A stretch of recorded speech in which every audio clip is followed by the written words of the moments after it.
enchaîner avec Cyril de Senlis qui va nous parler des nouveautés sur le site internet de l'Ancesu, nouveautés ou moins nouveautés, mais pour que chacun puisse l'utiliser au mieux.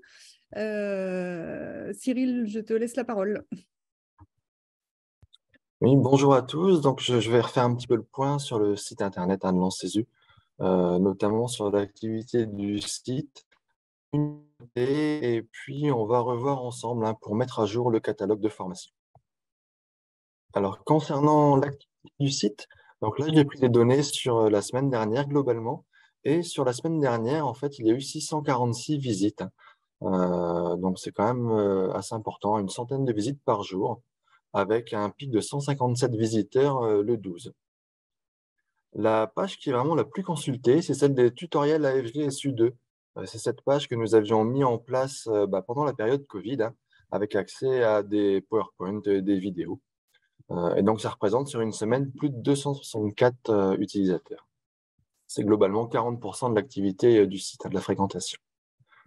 La page où chaque CESU peut afficher en fait les formations qu'il propose, ça représente 87 utilisateurs, donc un peu plus de 10 utilisateurs par jour qui vont consulter votre catalogue de formation en ligne. La rubrique texte réglementaire est également régulièrement consultée, ainsi que la partie annuaire, c'est la page Votre CESU. Nous avons rajouté donc, il y a 2 semaines une petite nouveauté. Vous la trouverez donc, dans la rubrique ressources du site.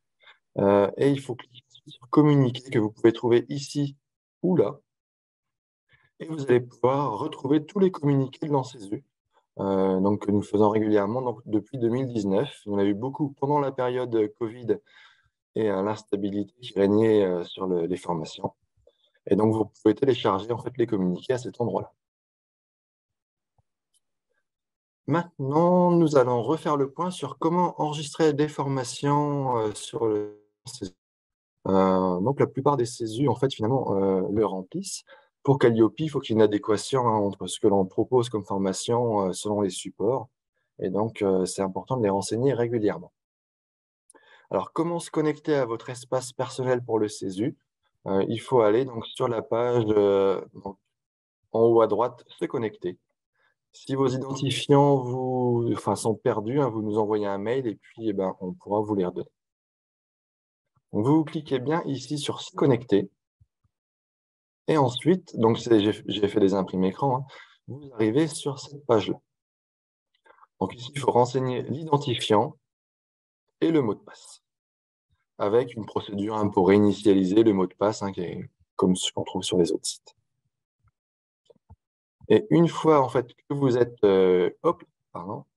une fois que vous êtes connecté, donc vous avez un lien vers le téléchargement du mode d'emploi. C'est un fichier PDF que vous pouvez enregistrer et tout est bien expliqué dessus.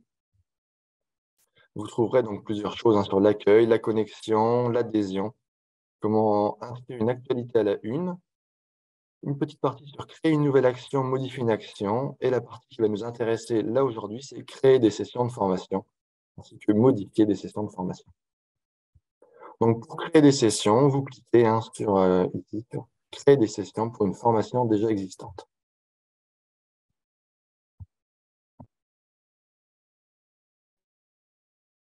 J'étais connecté avec tout le CESU 08. Donc, on a refait une petite mise au point avec Sandrine, notre secrétaire du CESU 08. Et donc, quand vous arrivez sur la page, là, vous allez choisir en fait l'information que vous souhaitez ajouter. Donc, par exemple, nous, alors c'est pour l'exemple, mais dans le 08, nous ne proposons pas de formation ambulancier SMUR. On voit qu'on ne voit pas le CESU 08. Donc, on va cliquer sur cette formation pour l'ajouter à notre catalogue de formation. Et donc, ensuite, on va cliquer, donc ça nous amène sur cette page-là. On va cliquer sur créer des sessions pour cette formation. Et cela nous amène en fait sur un formulaire. Il va falloir remplir le code du CESU. Donc, le nom sera déjà noté. Et puis, ajouter des dates de session supplémentaires. Il y a plusieurs rubriques qui reprennent en fait les plaquettes de formation selon ce que demande Calliope.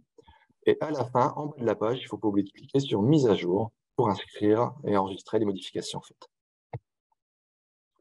Alors, si vous souhaitez modifier des sessions, donc pour une formation que vous aviez déjà rentrée, par exemple l'accouchement hors maternité, vous cliquez sur votre CESU et donc là, vous allez pouvoir modifier ou mettre à jour les sessions pour cette formation. Donc, vous cliquez ici et donc voilà. Et après, toujours cliquer sur mise à jour. Alors, si les CESU ont besoin d'un accompagnement pour rentrer des formations, n'hésitez pas à vous nous envoyer un mail et puis je prendrai contact avec vous en fait pour pouvoir qu'on puisse le faire à quatre mains et que je puisse vous guider pour enregistrer donc les premières formations. Voilà pour le petit point pour ce matin.